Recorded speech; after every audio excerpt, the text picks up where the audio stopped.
கோடையின் வரப்பிரசாதத்தை பற்றி உங்களுக்கு தெரியுமா? வாருங்கள் பார்ப்போம். வெயிலின் தாக்கத்திலிருந்து தப்பிக்க நம் முன்னோர்கள் தந்த ஆகச் சிறந்த பானம் மோர். பாலை விட மோர் மேலானது என்பது சித்த மருத்துவ வாக்கு. அதை எப்படி பக்குவமாக தயாரித்து அருந்த வேண்டும் தெரியுமா? தயிராக சாப்பிடுவதை விட நீர்மோராக அருந்துவதுதான் உடலுக்கு உடனடி குளிர்ச்சி தரும். நீங்கள் வெறும் மோராக குடிக்கலாம். பெருங்காயம், இஞ்சி, கருவேப்பிலை, கொத்தமல்லி, சின்ன வெங்காயம் இது எல்லாம் சேர்ந்து குடித்தால் உடலை காக்கும் மருந்தாகும். இதையெல்லாம் ஏன் சேர்க்க வேண்டும்?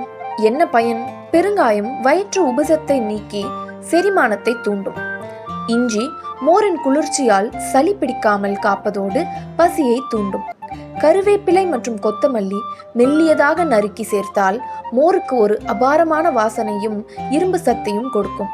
சின்ன வெங்காயம் விருப்பமென்றால் ஓரிரு சின்ன வெங்காயத்தை நசுக்கி போட்டால் அது நேச்சுரல் ஏசி போல உங்கள் உடலை உள்ளிருந்து குளிர்விக்கும். இந்த மசாலா மோர் உங்கள் தாகத்தை தணிப்பது மட்டுமல்லாமல் குடலுக்கு தேவையான நல்ல பாக்டீரியாக்களை வழங்கி கோடையில் ஏற்படும் வயிறு சம்பந்தமான உபாதிகளை அடியோடு விரட்டும். ஃப்ரிட்ஜ் வாட்டரை தேடாதீங்க, மண்பானை மோரை நாடுங்கள். இது தாகம் தீர்க்கும் பானம் மட்டுமல்ல, உடலை காக்கும் மருந்து.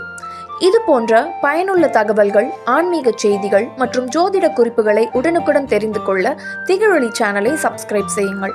இந்த தகவல் மற்றவர்களுக்கும் பயன்பட உங்கள் நண்பர்களுக்கும் பகிருங்கள். நன்றி.